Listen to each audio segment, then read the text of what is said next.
Bonjour à tous et bienvenue dans ce décryptage. Aujourd'hui, on va plonger dans un sujet vraiment fascinant de l'ingénierie structurelle, l'anatomie d'un corbeau en béton. On appelle ça aussi une console courte.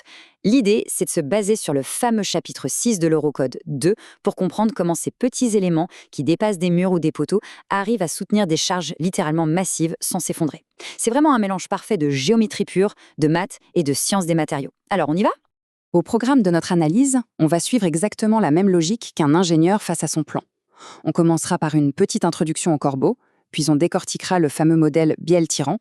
Ensuite, on parlera de la compression de la bielle, du dimensionnement des armatures, et enfin, des dispositions constructives qui sauvent des vies sur le chantier. Allez, on attaque tout de suite avec notre première partie, l'introduction au corbeau. Déjà, qu'est-ce qui définit concrètement une console courte? Eh bien, le point crucial, c'est vraiment la géométrie. C'est pas juste une question d'apparence.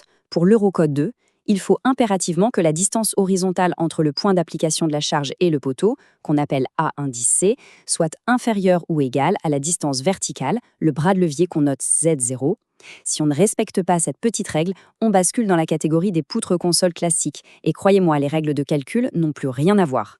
Et quand on l'applique sur la structure physique, ça prend tout son sens.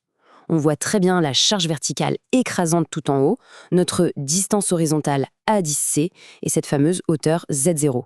C'est cette forme hyper compacte, très ramassée, qui nous oblige à utiliser un modèle de calcul bien spécifique. Ce qui nous amène naturellement à notre deuxième partie, le fameux modèle bielle-tirant, le secret de l'équilibre interne. Imaginez un instant un triangle invisible caché à l'intérieur même du béton. C'est un peu ça le modèle. D'un côté, on a ce qu'on appelle la bielle. C'est un bloc de béton incliné qui travaille uniquement en compression. En gros, il s'arc-boute et pousse de toutes ses forces pour soutenir la charge. Et de l'autre côté, en haut, on a le tirant. Là, ce sont des armatures en acier qui, au contraire, travaillent en traction. Elles tirent pour empêcher l'ensemble de basculer vers l'avant.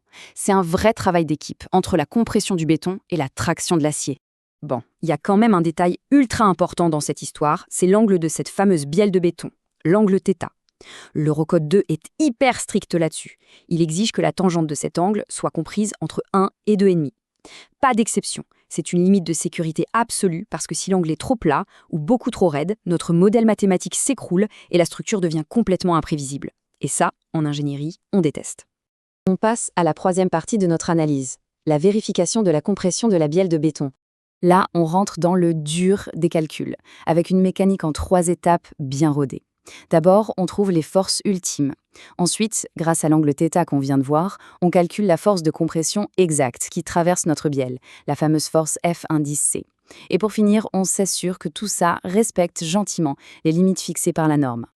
En résumé, qu'est-ce que nous dit cette petite formule ? Ça veut simplement dire que la pression à l'intérieur de la bielle, le petit FC, ne doit absolument jamais dépasser la résistance maximale du béton. C'est logique, hein, si on pousse trop fort, le béton s'effrite, il s'écrase, et c'est tout le corbeau qui lâche. Aucun droit à l'erreur ici.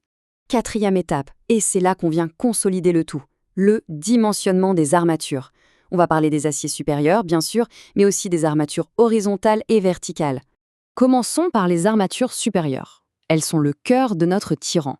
Leur rôle est capital puisqu'elles doivent contrer et équilibrer la force de traction énorme générée par le poids vertical, mais aussi gérer les éventuels efforts horizontaux. C'est vraiment ce squelette en acier qui garde le corbeau littéralement agrippé à son poteau de support. Mais attention, on ne peut pas se contenter uniquement des aciers supérieurs. C'est là qu'interviennent les armatures secondaires. L'Eurocode 2 nous impose souvent d'ajouter des armatures horizontales et verticales, sous forme de cadre ou d'étrier. C'est particulièrement vrai quand la charge est appliquée assez loin du poteau, à plus de la moitié de la hauteur du corbeau. Ces armatures secondaires sont là pour gérer des ennemis invisibles. Elles encaissent la torsion, elles empêchent le béton de se fendre autour des gros ancrages et elles maintiennent tout bien en place pendant le coulage. Indispensable, vraiment. Ce qui nous amène à notre cinquième et dernière partie, les dispositions constructives. Parce que la théorie, c'est super, mais c'est sur le chantier qu'on assure la vraie sécurité. Ici, un simple détail de positionnement peut sauver la structure. Si vous regardez bien, placez le poids complètement sur le bord extérieur du corbeau. C'est la pire idée. C'est le meilleur moyen de faire éclater l'arête en béton. Les armatures de sécurité doivent toujours être amenées au plus près du nez du corbeau pour protéger cet angle super vulnérable. Du coup, la règle d'or, c'est de créer ce qu'on appelle un décalage d'appui. C'est tout bête. On recule légèrement la charge vers l'intérieur, loin de l'arête. Juste quelques centimètres de retrait et ça suffit pour éviter une fissuration qui pourrait être catastrophique. Alors pour terminer ce décryptage, je vous laisse sur cette réflexion assez folle. Quand on voit le niveau de précision, les calculs d'angle, les vérifications de contraintes et la complexité des armatures qu'il faut juste pour sécuriser un seul petit corbeau, essayez d'imaginer l'échelle monumentale des calculs qui tournent en arrière-plan pour garantir la sécurité des ponts et des gratte-ciels qu'on utilise tous les jours. C'est vraiment ça la puissance et la rigueur de l'Eurocode 2. Merci de m'avoir suivi et à la prochaine pour une nouvelle analyse.